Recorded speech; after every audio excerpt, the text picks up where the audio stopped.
Yo no sé lo que busco eternamente, en la tierra, en el aire y en el cielo. Yo no sé lo que busco, pero es algo que perdí, no sé cuándo y que no encuentro. Aun cuando sueñe que invisible habita en todo cuanto toco y cuanto veo.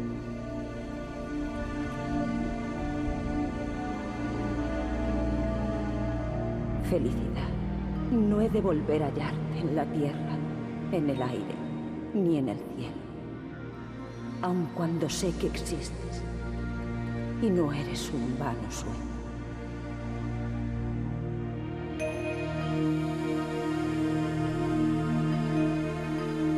No está mi casa desierta. No está desierta mi estancia. Madre mía, ay, la que yo tanto amaba.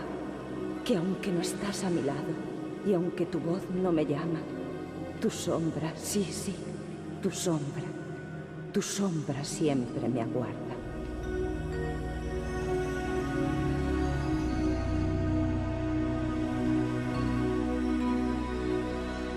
Mais ve que o meu corazón é unha rosa de 100 follas, e é cada folla unha pena que vive apegada noutra. Quitas unha, quitas dúas, penas me quedan de sobra. Hoxe 10, mañán 40, desfolla que te desfolla. O corazón me arrincaras, des que as arrincares todas.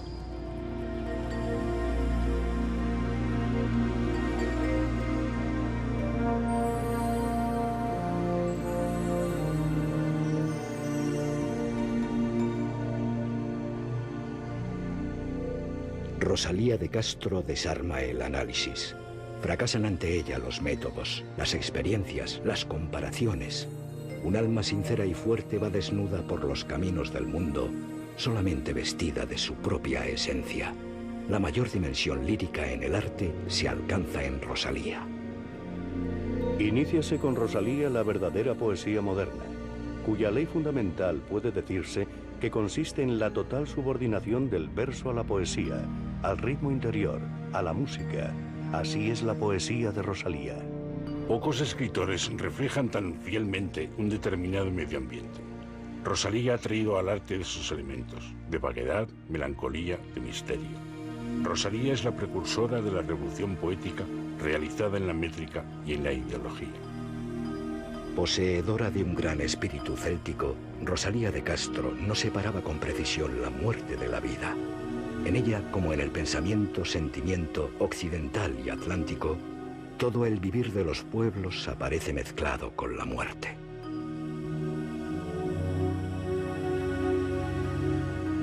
Cuentan sus biógrafos que Rosalía de Castro, poco antes de morir, pidió un ramo de pensamientos.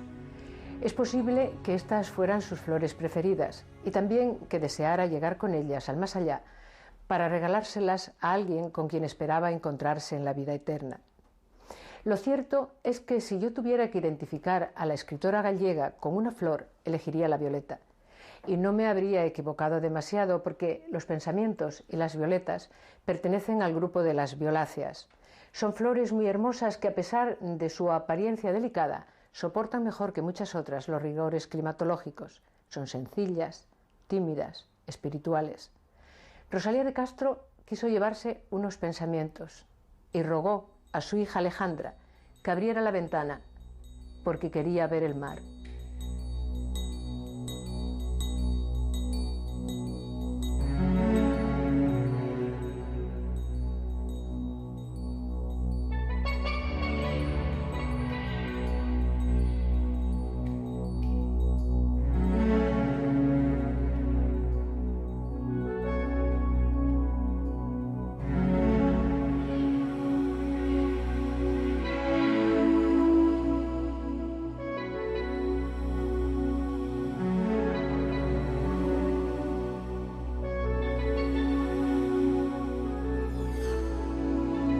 Rosalía de Castro sabía muy bien que desde su ventana no se veía el mar. Precisamente por ello, unos meses antes, presintiendo que se acercaba el final, pidió a su familia la llevara cerca del mar. Deseaba verlo por última vez. Se desplazaron en tren al pueblo de Carril en la ría de Arosa. Rosalía se encontraba bastante mal, aunque la enfermedad no le impidió durante los días que permanecieron en Carril pasear todas las tardes por el puerto. El mar siempre ejerció sobre Rosalía una gran influencia. Así se puede detectar al leer su obra.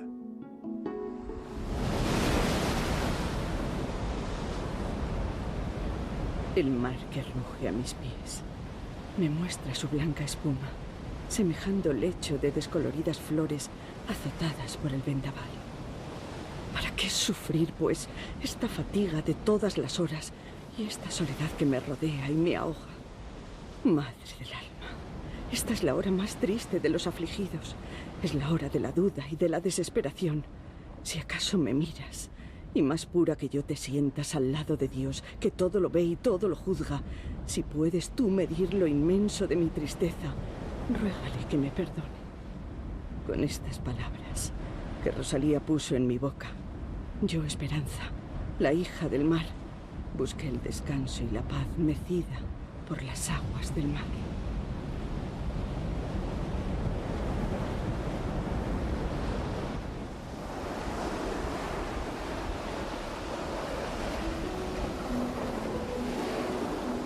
Rosalía quiso que yo amara el mar y lo convirtió en mi felicidad, en el sueño de mis sueños, en la ilusión que embelleció las horas de mi infancia y juventud. Recuerdo que nunca me cansaba de pasear por la orilla. La suave caricia de las olas en mis pies me hacía sentir bien. Era como si la playa fuese mi casa. Junto al mar me encontraba feliz y segura. Ni un solo día de mi existencia dejé de acudir al lado del mar. Mi madre adoptiva Teresa lo sabía, y siempre que me retrasaba venía aquí a buscarme. Teresa había decidido hacerse cargo de mí cuando unos marineros me recogieron en una roca en medio del mar. Rosalía hizo de Teresa una mujer extraordinaria. Teresa significó lo mejor de mi vida. Siempre intentó protegerme con su cariño. Teresa y yo somos las dos protagonistas de la novela de Rosalía de Castro, La hija del mar. Muchas veces he pensado por qué nos eligió a nosotras para contar esta historia, en la que el mar ocupa un lugar destacado.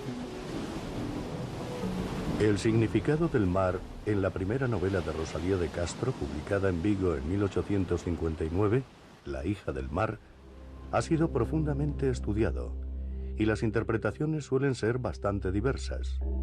Según Caitlin March, muchas novelas escritas por mujeres llevan a la protagonista al mar, clásico símbolo materno. Para Marina Mayoral resulta evidente la atracción que Rosalía siente hacia la tentación del suicidio, tentación que se hacía especialmente aguda ante el mar, que aparecía a sus ojos como el lecho ideal donde descansar de las fatigas de una existencia dolorosa. Co seu xordo e constante murmurio atraime o oleaxen deste mar bravío, cal atrai das serenas o cantar. Neste meu leito misterioso e frío, dime, ven brandamente a descansar. El namorado está de min, o deño, e eu namorada del. Pois saldremos co empeño, que se el me chama sin parar, eu teño unhas ansias mortais da pousar nel.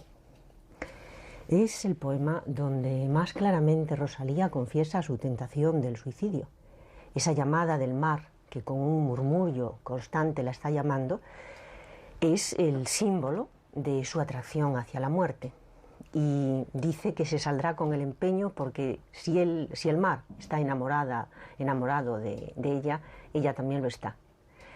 No llegó a echarse al mar, pero sí es verdad que sus últimas palabras aludían al mar, cuando desde su casa de Padrón dijo: abrid esa ventana que quiero ver el mar. Y el mar no estaba allí, pero sin duda era la muerte que se estaba acercando a ella.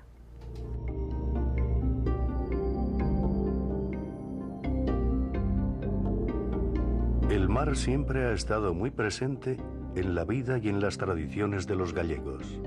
Es indudable que Rosalía de Castro, como buena hija de Galicia, se sentía enormemente atraída por el mar.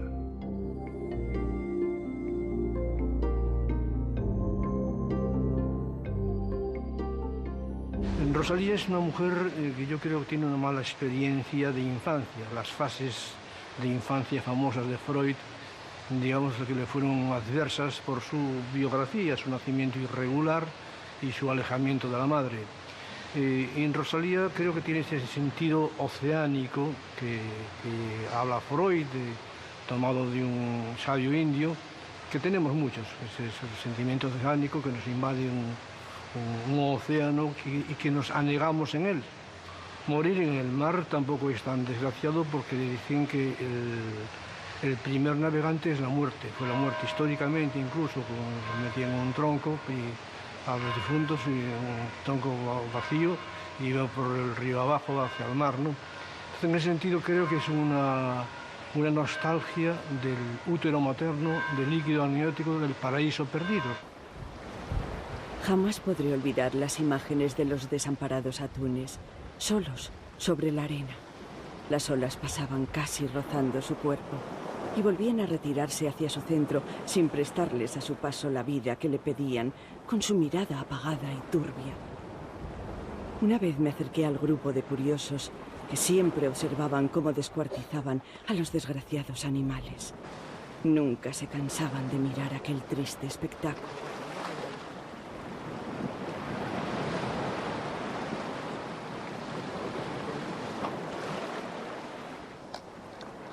Recuerdo que busqué la mirada de desaprobación de mi madre, pero Teresa estaba lejos, ajena a cuanto sucedía en la playa. A veces estaba tan triste que me asustaba. Rosalía quiso que creciera sin el cariño de unos padres. A mí, al menos, me dio el consuelo de su cariño, pero a Teresa no. Las únicas caricias que conoció antes que las mías fueron las de un marido que la abandonó. Sé tan poco de Rosalía, la mujer que nos pensó, aunque parece evidente su preocupación por los niños abandonados. Tal vez por ello nos colocó a nosotras en esa situación. Nos utilizó para expresar lo que pensaba de aquellos inocentes seres y así poder escribir. Infelices expósitos, infelices los que, abandonados a la caridad pública, desde el momento en que vienen a la vida, vagan después por la tierra sin abrigo y sin nombre. Pobres desheredados de las caricias maternales y de todo cuanto puede dar felicidad al hombre en este valle de dolor. Infelices. De ellos es el pan de las lágrimas y de ellos la soledad y el abandono. Rosalía de Castro conocía muy bien el problema de los niños huérfanos. Ella creció sin saber quiénes eran sus progenitores. En su partida de bautismo figura como María Rosalía Rita, hija de padres incógnitos.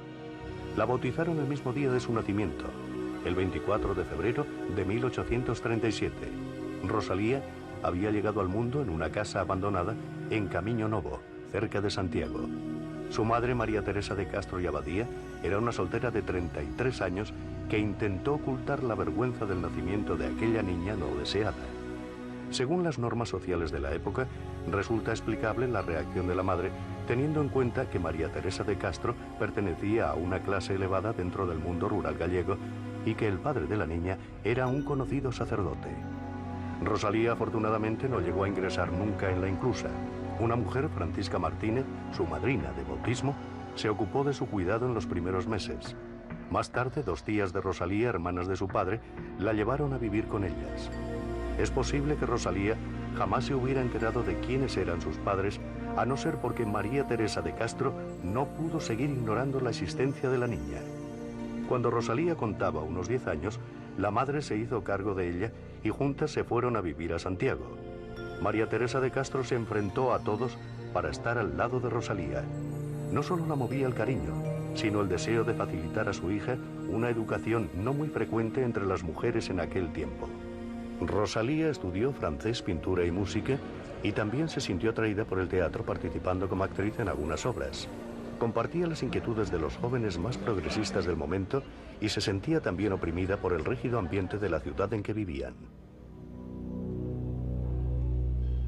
Soplo mortal creyérase que había dejado el mundo sin piedad desierto, convirtiendo en sepulcro a Compostela.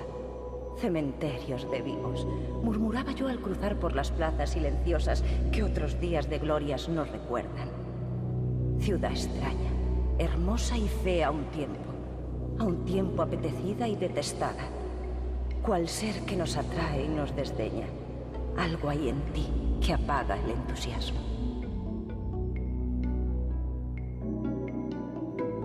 ¿Cuánto no habrá sufrido Rosalía en esta ciudad?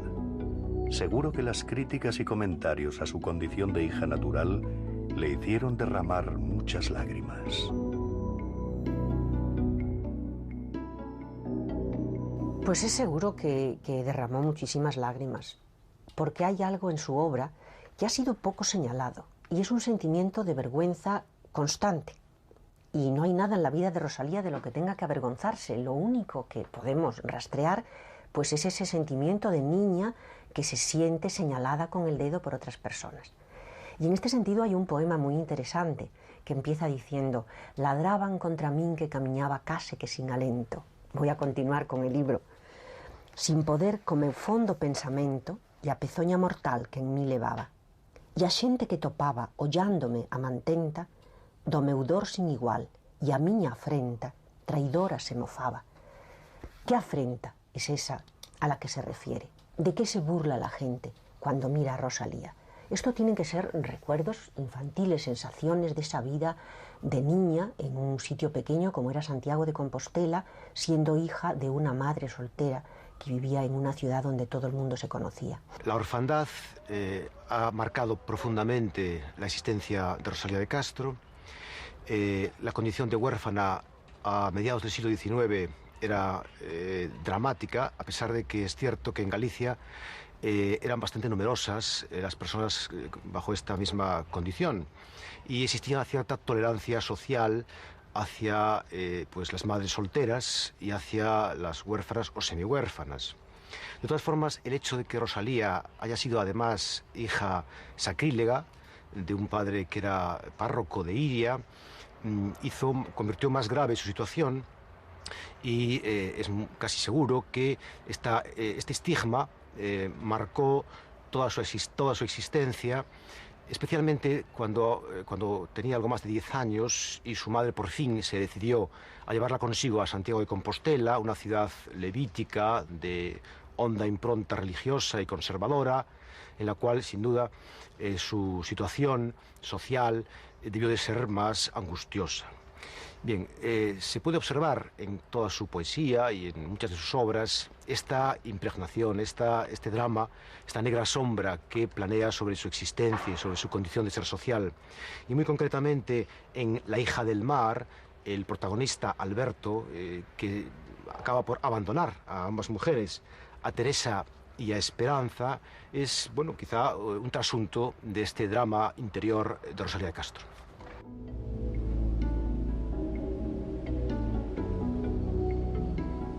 Qué asco me produce pensar en Alberto, el marido de Teresa. Él fue el responsable de todas nuestras desgracias. Alberto se complacía amargándonos la existencia. Se comportaba como brutal sultán, pretendiendo, como los de Oriente, echar su pañuelo y hallar una voluntad sumisa a la suya. Quería nuestro cariño, deseaba nuestras caricias, y si alguna vez obedecimos, fue con la desesperación en el alma y la muerte en el corazón. Desde que Alberto llegó a nuestras vidas, la única esperanza que nos quedaba no era otra que una desesperación amarga y una lenta agonía que duraría tal vez una eternidad de siglos. Los hombres casi siempre ocasionan problemas. Yo fui víctima de su egoísmo y concupiscencia. Me hubiera gustado ser como Mara, que también padeció las exigencias de los hombres, aunque ella poseía otro tipo de recursos que le permitieron al final optar por una vida distinta. Mara, al igual que yo, pertenece al mundo de la ficción.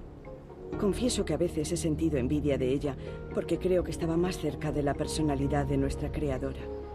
Yo creía que al ser Teresa y yo sus primeros personajes imaginados, habría dejado mucho más de sí misma en nosotras. Sin embargo, Rosalía quiso que Mara, al igual que ella, sintiera la necesidad de escribir. En la novela Flavio, la protagonista Mara, después de luchar por conseguir ser ella misma, claudica por el cariño de Flavio. Luego él la traiciona y Mara se retirará a vivir en soledad. Es probable que Rosalía exprese a través de Mara sus miedos a la hora de escribir y publicar. Mara es el personaje femenino central de la segunda novela de Rosalía de Castro, Flavio. Y efectivamente entre Mara y Rosalía de Castro hay concomitancias porque Mara es en principio una escritora clandestina con pudor con relación a su oficio literario y que tiene que acabar imponiéndose frente a ese falso ideal romántico de amor que Flavio le ofrece y que acabará traicionando. Así que diríamos que Mara representa la primera Rosalía que afortunadamente para todos y todas nosotros, sus lectores de hoy, es la Rosalía definitiva como escritora, como mujer culta e ilustrada que venció a aquella timidez y a aquella presión social que por ser mujer Mara padecía y que se consolidó como mujer fuerte, como mujer valiente, como mujer muy culta y representativa naturalmente de la mejor literatura gallega y española del siglo XIX. Y por esto Rosalía, cuando arranca como novelista con La hija del mar, proclama muy elocuentemente que lo hace porque todavía no les es permitido a las mujeres escribir sobre lo que saben y sobre lo que sienten. Subrayamos los dos verbos, no solo lo que sienten, que eso estaba permitido, sino fundamentalmente lo que saben. Es decir, Rosalía se está autodefiniendo y proclamando la validez de las mujeres como seres de conocimiento activo, de instrucción y no solo de sentimiento. Aunque a diferencia de Mara, Rosalía fue más afortunada a la hora de elegir marido. Rosalía de Castro viaja en 1856 a Madrid para solucionar unos asuntos familiares y ante el ambiente madrileño, menos asfixiante que el de Santiago, decide quedarse un tiempo en la capital. En Madrid publicó Rosalía su primer trabajo, un libro de versos, La Flor, cuya crítica, aparecida en el periódico La Iberia en mayo de 1857, firmaba Manuel Murguía, intelectual gallego, al que Rosalía conocía por haber compartido tertulias y amigos en Santiago.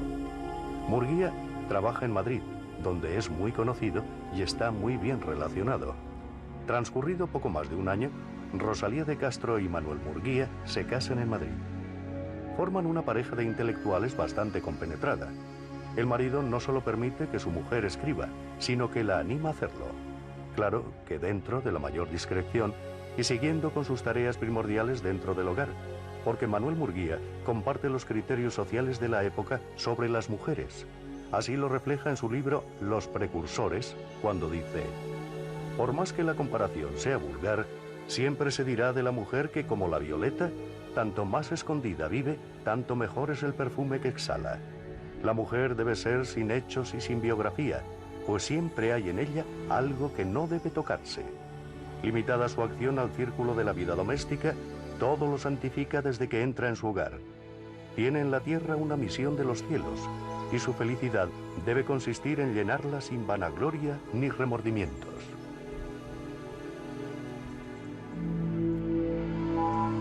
En cierta ocasión, cuando preguntaron a Manuel Murguía por su mujer, este respondió: la vida de una mujer, por muy ilustre que sea, es siempre sencilla. La de Rosalía, como la de cuantas se hallan en su caso, se limita a dos fechas, la de su nacimiento y la de su muerte. Lo demás solo importa a los suyos.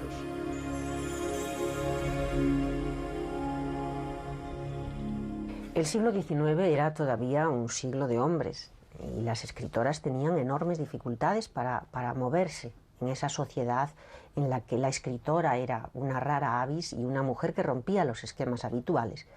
Y se podrían citar centenares de casos, pero hay un testimonio precioso que da la propia Rosalía y que yo creo que debemos escuchar porque es su voz dolorida por lo que ha sufrido, la que suena en este artículo que ella titula Las literatas. Es una carta que escribe a una jovencita que quiere ser escritora y le dice: amiga mía, tú no sabes lo que es ser escritora. Serlo como George Sand vale algo, pero de otro modo, qué continuo tormento. Por la calle te señalan constantemente, y no para bien, y en todas partes murmuran de ti. Si vas a la tertulia y hablas de algo de lo que sabes, si te expresas siquiera en un lenguaje algo correcto, te llaman bachillera. Dicen que te escuchas a ti misma, que lo quieres saber todo. Si guardas una prudente reserva, qué fatua, qué orgullosa. Te desdeñas de hablar como no sea con literatos. Si te haces modesta y por no entrar en vanas disputas, dejas pasar desapercibidas las cuestiones con que te provocan, ¿en dónde está tu talento? Ni siquiera sabes entretener a la gente con una amena conversación. Si te agrada la sociedad, pretendes lucirte. Quieres que se hable de ti. No hay función sin tarasca. Si vives apartada del trato de gentes, es que te haces la interesante. Estás loca. Tu carácter es insoportable. Pasas el día en deliquios poéticos y la noche contemplando las estrellas como Don Quijote. Las mujeres ponen en relieve hasta el más escondido de tus defectos. Y los hombres no cesan de decirte siempre que pueden que una mujer de talento es una verdadera calamidad, que vale más casarse con la burra de Balaam y que solo una tonta puede hacer la felicidad de un mortal varón.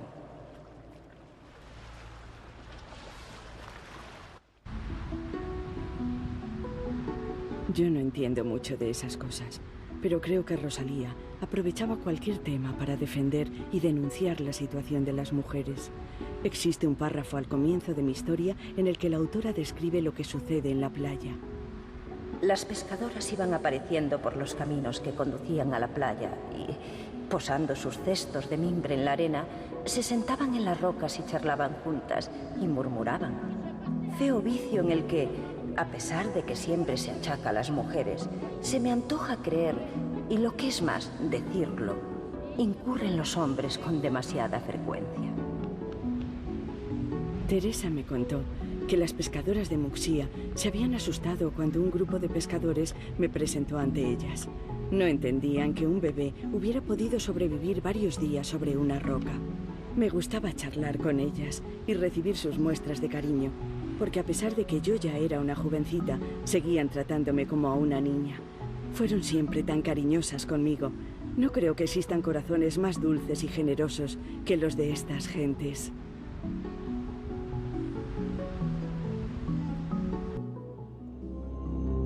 Teresa era muy pobre.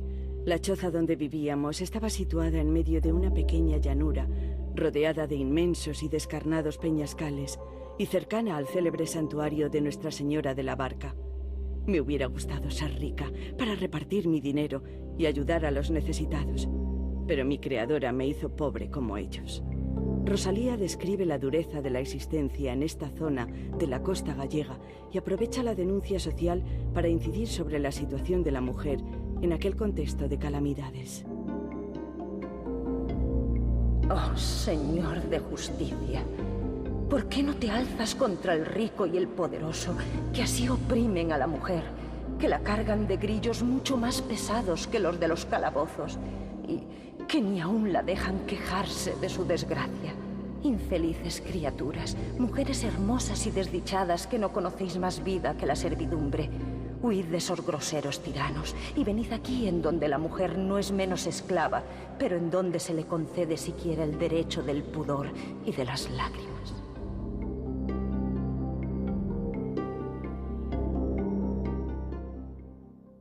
Las novelas rosalianas, y en particular La hija del mar, pues son novelas profundamente feministas, preocupadas por la relación entre las mujeres y muy críticas con la institución del matrimonio como una institución mercantilizada. Además, tienen una gran admiración por los sectores populares, por las mujeres de nuestro campo y del mar, que son las principales protagonistas de la obra rosaliana en general, tanto la obra en gallego como en castellano, y con una profunda preocupación por el derecho a vivir en la propia tierra. Concretamente, Rosalía tenía muy claro que uno de los motivos de la emigración era el que los campesinos y las campesinas no eran propietarios de la tierra que trabajaban, es una de sus obsesiones, y también la política fiscal e impositiva que hacía el Estado español sobre nuestro país se ve muy claro, por ejemplo, en poemas de Follas Novas como A Xusticia pola man. Adiós ríos, adiós fontes, adiós regatos pequenos, Adiós vista dos meus ollos, non sei cando nos veremos. Miña terra, terra donde me criei, hortiña que quero tanto, figueiriñas que plantei, prados, ríos, arboredas, pinares que move o vento, paxariños, piadores, casiña do meu contento, muiño dos castañares, noites claras do lugar, campaniñas timbradoiras da igrexiña do lugar.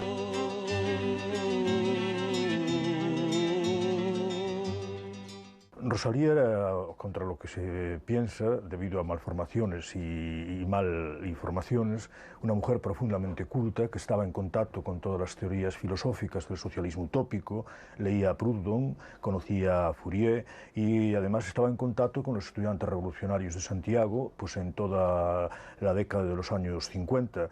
No podía participar como mujer que era en la política, ni siquiera en las logias masónicas, pero estaba relacionada con todos los hombres que tenían un activismo político fundamental, y ella era una mujer, vuelvo a repetir, cultísima en este aspecto. Por lo tanto, socialismo utópico, democratismo revolucionario, republicanismo y descentralización, idea del Estado español como Estado plural, eran las bases fundamentales de su pensamiento.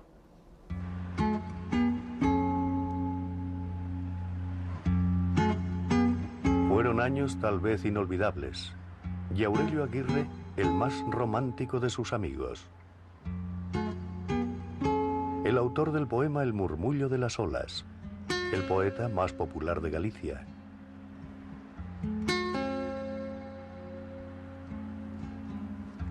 La temprana desaparición de Aurelio, que murió ahogado, probablemente contribuyó a que Rosalía siguiera identificando el mar con la muerte.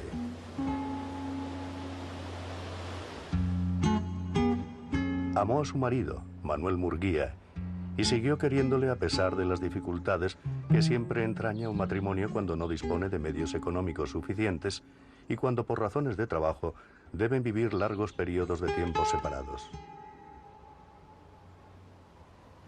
El matrimonio Murguía-Castro también atravesó momentos muy dolorosos. Adriano Honorato, su sexto hijo, moría con solo un año, víctima de una caída desgraciada.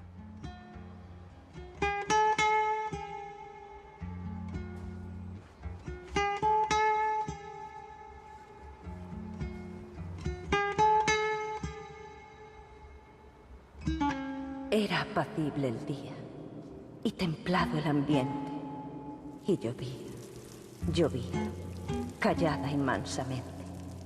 Y mientras silenciosa lloraba yo y gemía, mi niño, tierna Rosa, durmiendo se moría.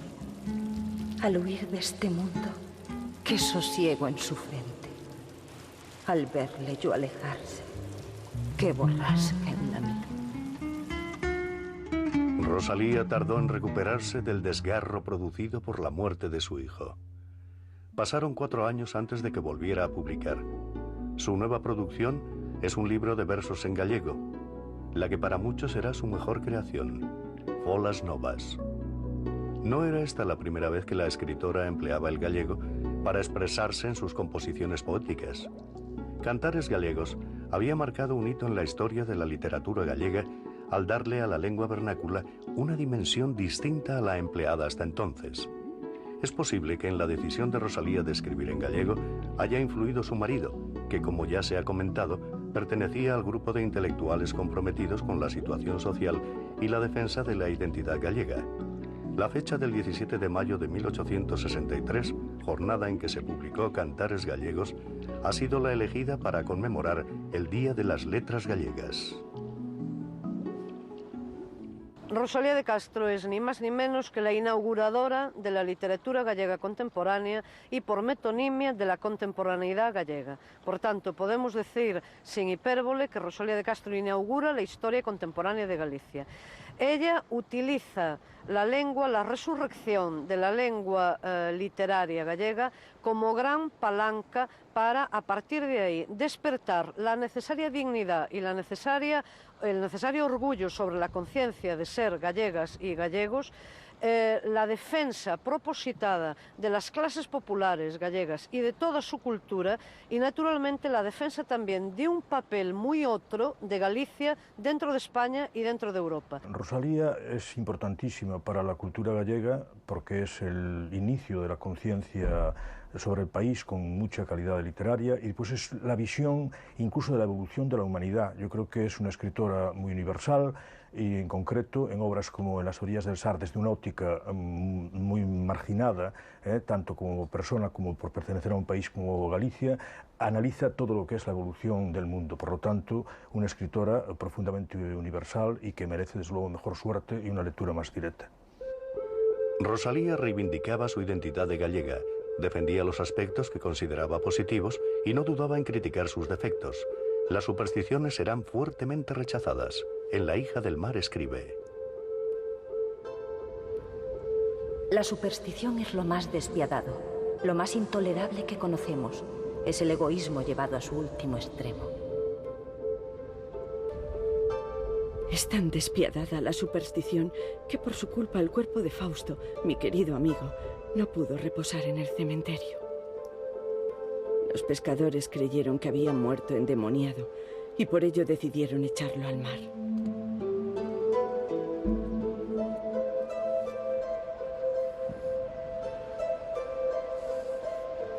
Sus ancestrales supersticiones les llevaban a pensar que si enterraban a Fausto en el cementerio, saldría de la tumba envuelto en su mortaja y al pasar por sus cabañas echaría a sus hijos el mal de ojo. Triste es el hálito de la superstición, que como un soplo envenenado rueda sobre todas las playas y sobre todos los campos de este pueblo triste, muy triste. El demonio de la superstición se cernía sobre los débiles y visionarios espíritus de aquellas sencillas gentes que tanto me habían querido a mí, la hija del mar, y que ahora me rehuían porque pensaban que también yo estaba endemoniada y podía echarles el aliento de los difuntos. ¿Por qué Rosalía me hizo pasar por tal experiencia?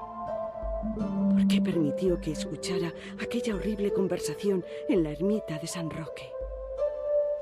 Aterrorizada, huí para que no me vieran. Perdí la razón.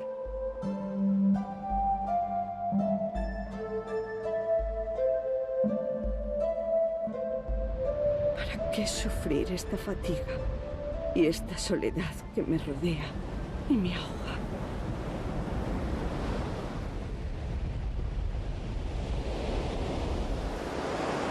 Aquella tarde, como siempre, Teresa acudió a la playa en busca de esperanza. Conocía lo que habían hecho con el cuerpo del joven Fausto y presentía la desgracia, pero no debía alarmarse.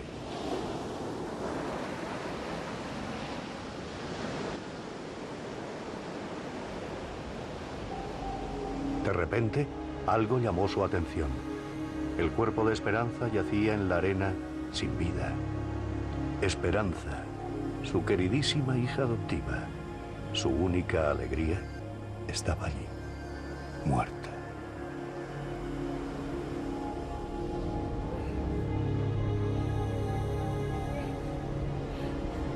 El mar me devolvió su cuerpo para que pudiera darle el último beso. Esperanza, hija mía. El mar me la había entregado y el mar la recuperó. Yo debía seguir sufriendo. Rosalía me condenó a vivir, cuando lo más fácil hubiera sido decidir que yo me introdujese en el mar para reunirme con mis seres queridos. Pero no quiso. Me había pasado la vida soñando con un día de felicidad y esperando en el puerto el regreso de mi marido. Pero cuando creí era llegado, al verme en sus brazos y pensaba penetrar en el paraíso, las puertas se cerraron para mí. Alberto, mi marido, me había dejado como un juguete olvidado que solo se coge de nuevo para gozar del placer de destrozarle.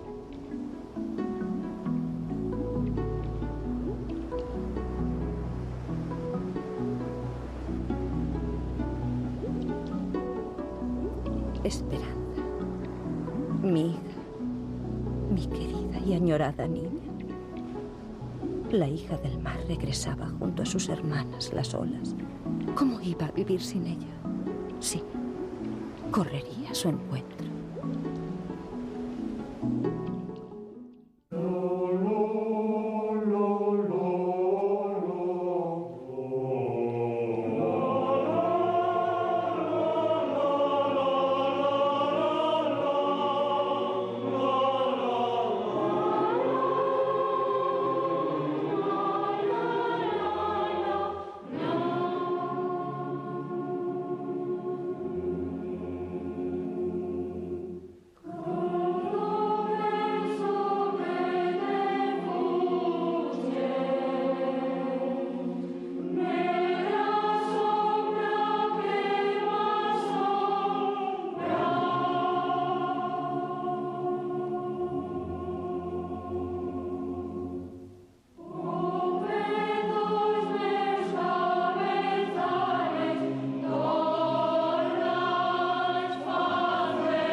Negra sombra es sin duda el poema de Rosalía de Castro más estudiado y analizado. Los significados dados a la sombra son muy diversos. García Sabel la interpreta como la expresión de la conciencia existencial. Para Bouzabrey, la sombra representaría la soledad. Machado da Rosa cree que la sombra se refiere a la memoria del poeta Aurelio Aguirre. Ricardo Carballo traduce la sombra como el recuerdo del pasado, mientras que para Marina Mayoral es un símbolo, una representación de algo abstracto como la angustia o el dolor. Que la sombra entraña para la autora un sentimiento de dolor, de pesar, parece bastante evidente, pero ¿dónde radica el origen de esa pena? Muchos son los que consideran que Rosalía vivió siempre marcada por su condición de hija natural. Sin embargo, Salvador de Madariaga observa, a través de los versos de Rosalía, cómo ésta experimenta un cambio en sus pesares que pasan de ser los propios de una víctima a los de culpable. Madariaga analiza el poema El Recuerdo. Yo escuchaba esta voz llena de encanto, melodía sin nombre, que iba risueña a recoger mi llanto. Era la voz de un hombre. Yo percibí la divinal ternura penetrar en mi alma, disipando la tétrica amargura que robara mi calma. Estas y el resto de estrofas de El Recuerdo hacen sospechar a Madariaga que Rosalía vivió un episodio amoroso poco antes de casarse, ya que el mencionado poema forma parte del libro La Flor, publicado en Madrid antes de su boda. Madariaga cree que ese amor fue el de Aurelio Aguirre, y añade que en el final de la poesía Rosalía utiliza la palabra clave recuerdo.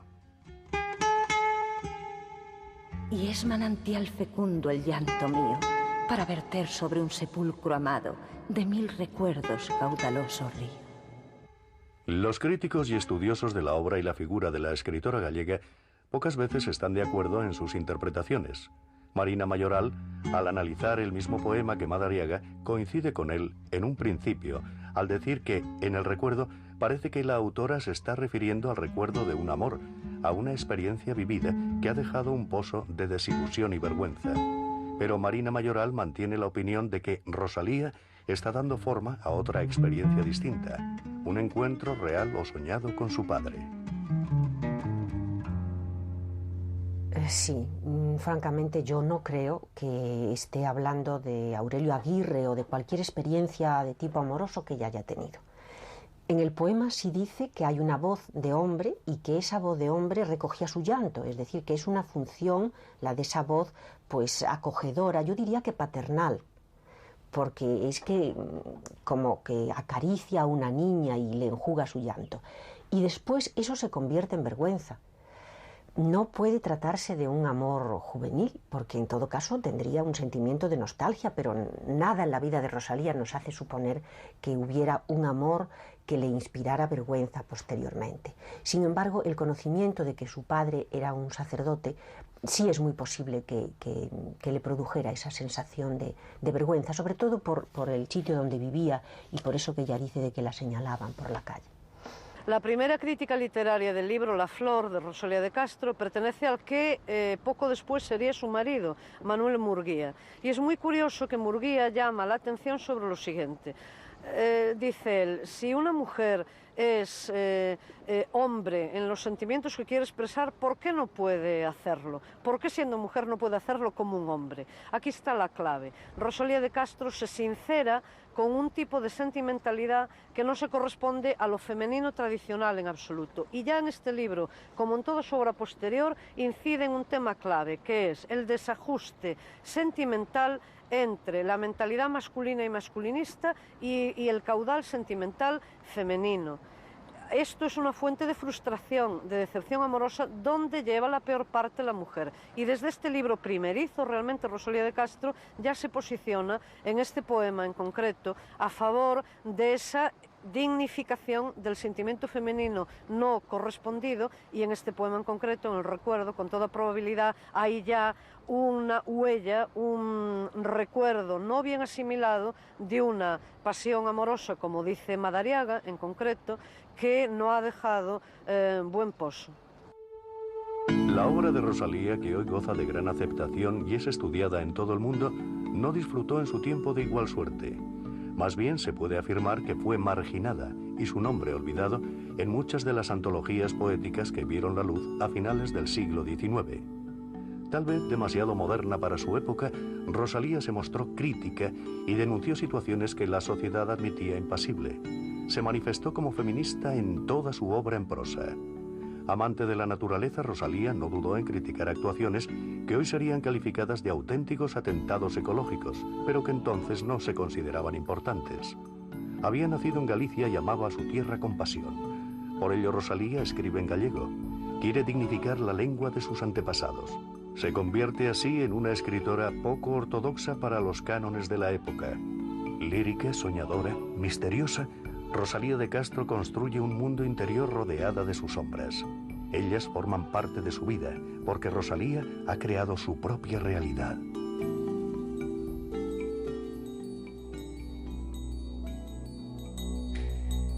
Alejandra,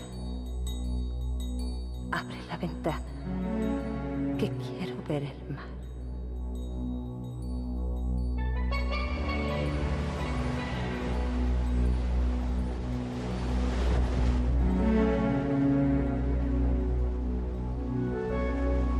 El mar sigue dejando oír sus eternos bramidos. Hace mucho tiempo que Esperanza, la hija del mar, mecida por las olas sus hermanas, dejó este mundo. No pudo soportar el dolor y el desengaño de la realidad de esta vida y buscó en el mar un lecho de algas, una tumba que el humano pie no huella jamás. Teresa sigue acudiendo a la ribera. Sabe que nunca conseguirá reunir fuerzas suficientes para adentrarse en el mar, pero le consuela su cercanía. Mi dolor se ha convertido en locura. Y vengo a la playa a hablar con los vientos y las olas y a escuchar el eco de mis lamentos. Solo mi sombra me responde.